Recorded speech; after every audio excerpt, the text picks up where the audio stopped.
All right. City also do have cup competition to think of as well and factor in right now. So maybe that's something we can think of. But you can rest assured, Janusz, I'll be asking you the same question again next week and the next week and the next week, and you know it. Because you touched on City, let's talk about them then. It is the last two games in which Haaland didn't start that they have won.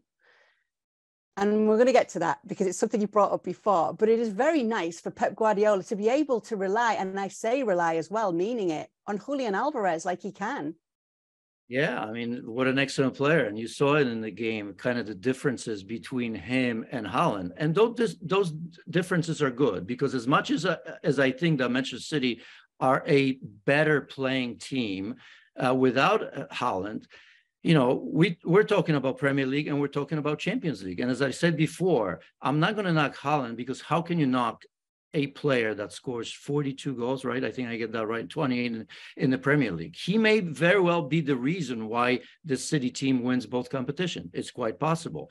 But if you talk about efficiency, if you talk about what's good on the eye, and you talk about how to use all the players. I mean, Alvarez was absolutely excellent. And so was De Bruyne, right? Because, I mean, you know, we can talk about Jack Grealish, who had an excellent game and maybe was man of the match. For me, De Bruyne thrived in that because he didn't have to look for Haaland right away. With Haaland, you almost have to find him immediately.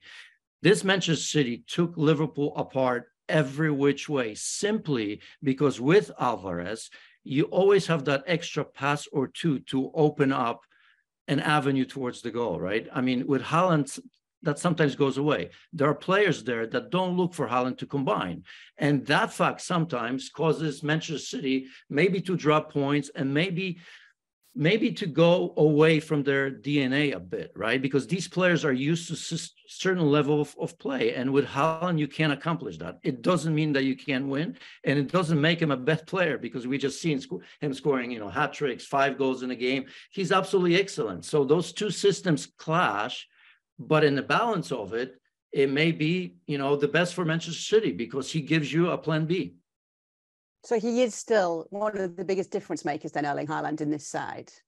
Well, of course he is. Of course he is. But I wonder in certain games, in certain big time games, be it Champions League, what's going to be the decision making there is going to be interesting because Julian Alvarez is knocking on the door. And you know, I mean, there's a reason that, you know, this guy scored how many? 4 goals in the World Cup? I mean, come on. And he's young. So he's a little bit of your Kun Agüero, who Pep Guardiola, remember, for a time was trying to replace with Gabriel Jesus for, but, you know, Kun Agüero just wouldn't let him because he continued to score. And I think that's the value of Erling Haaland, that even if Pep does think that his team plays well or better without Erling Haaland, which I'm sure he does at times, he understands that sometimes players don't allow you to take him out of the lineup. And that's what Erling Haaland does for the most part.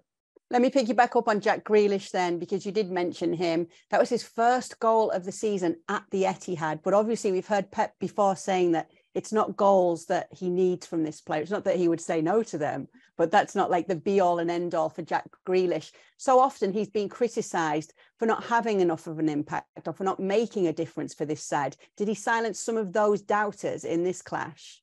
Absolutely. I mean, and you know, that happens with Manchester City, with all the players, right? We forget about them. We think they have a bad game or two. You know, this is Pep Guardiola's way of motivating players to go to the next level. And we've been waiting for the next level from Jack Grealish. I've been critical of him early on in the season as well. But look, I mean, what he does, you know, not many players in the league or in the world do, right? I mean, he engages you immediately. And it's one of those that his control over the ball in tight spaces, that ball never leaves his foot. It's impossible to defend sometimes because you see the ball, you think you can tackle it, but then he gets that extra touch and either he goes by you or he's fouled. It's incredible what he does. And defensively, I can only imagine, you know, how defenders, the conundrum you have, because you don't know how to defend him. You have to stay off of him. And if you do, he takes you on. So look, I mean, he's been superb, but we've seen that from all the players. We've seen that from Mars from time to time when his levels go down. Phil Foden in and plays well. Bernardo Silva. I mean, that's why, you know, we're always high on City. But Jack Grealish is proving that he's exceptional. I think the goals will come. But even if they don't, what he brings to the team, he makes sure that others thrive. So, I mean, just really the confidence level right now at this point is incredible. He looks like, you know, he probably feels like he can beat anybody in the world. Thank you very much for watching ESPN FC on YouTube. For more highlights, analysis and exclusive content, be sure to subscribe.